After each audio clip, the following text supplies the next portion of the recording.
The objective is to quickly recognize the potential of new technologies, as well as develop the necessary ethical and political frameworks around those new technologies to ensure that those technologies are human-centered and society-oriented.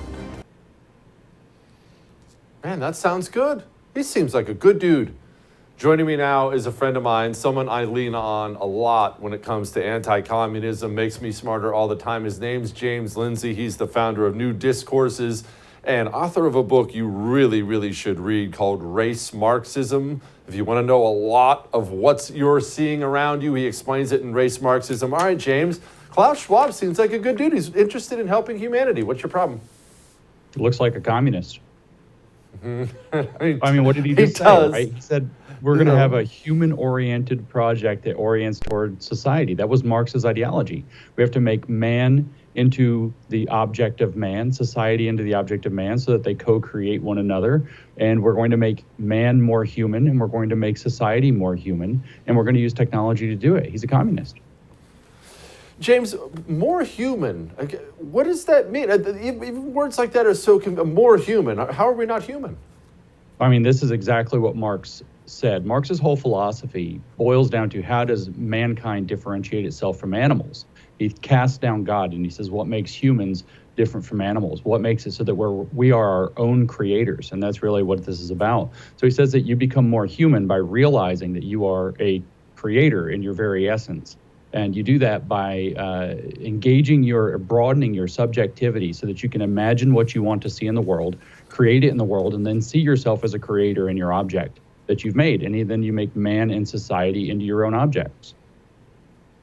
James, Klaus Schwab himself, obviously he sounds like a Bond movie villain. It's not hard to make that guy sound scary. He just sounds scary. But who is this person? What's his motivation? Where's he from?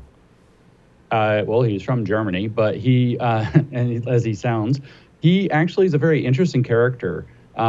He's the chairman of the World Economic Forum, which is creating these kinds of tools to drag humanity into his great reset, following what he calls his great narrative, which is going to give them all kinds of control. Historically speaking, he had two famous mentors. One of those mentors goes by the name of Henry Kissinger, who wanted to shape the world in certain ways. And the other of these two mentors is a priest, a liberation theology priest, a communist posing as a priest, named Dom Helder Camara from Brazil. And Dom Helder Camara also was a mentor to Pope Francis and also a mentor to the Brazilian Marxist educator named Paulo Freire, whose theories have reshaped our entire education system. So he is a character that is looking to reshape the world according to a vision that has these kinds of players, Kissinger and Camara as his kind of his backdrop. James, I'm going to play a little clip for you here because it leads me to ask the question how effective they are actually being in implementing their plans. Here's this clip. At Davos a few years ago, the Edelman survey showed us that the good news is the elite across the world trust each other more and more. So we can come together and design and do beautiful things together.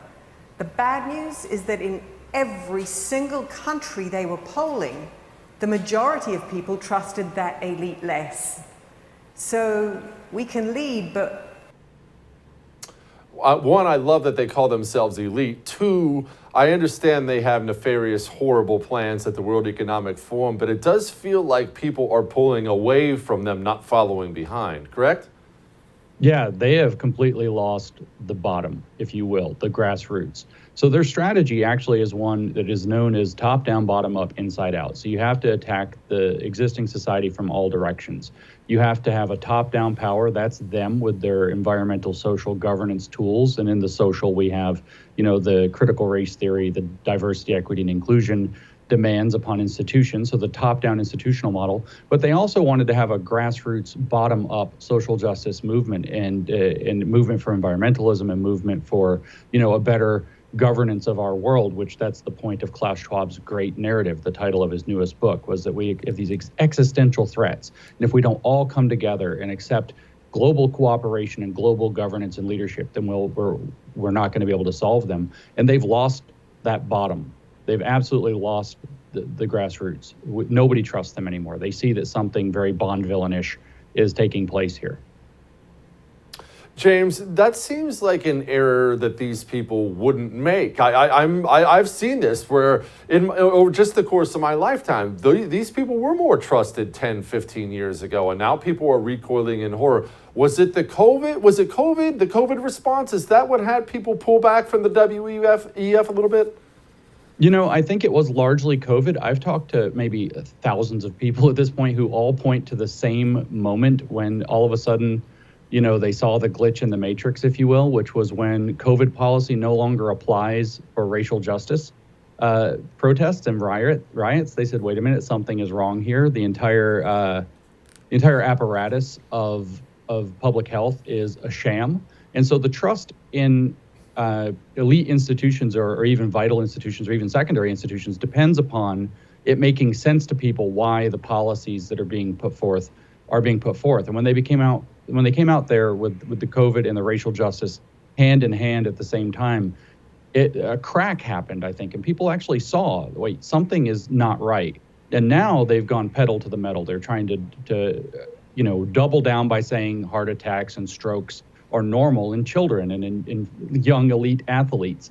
And then just absolutely preposterous, the things that they're saying to throw away trust. There's so many cover-ups that have clearly been perpetrated. They've got all this sexual grooming going on in the schools, and then they say, no, that's not what's really happening. You know, raising your children as their parents, that's real grooming. This is not grooming. And so they're absolutely losing control of virtually every narrative and thus trust. And so that gap that we saw that wonderful woman explaining is widening. They're an island and the tide is coming. Don't miss Jesse Kelly Breaks History, The Forgotten Genocide, the first episode of a new series available now exclusively for First TV supporters. Visit the First TV app or thefirsttv.com to subscribe and start watching today.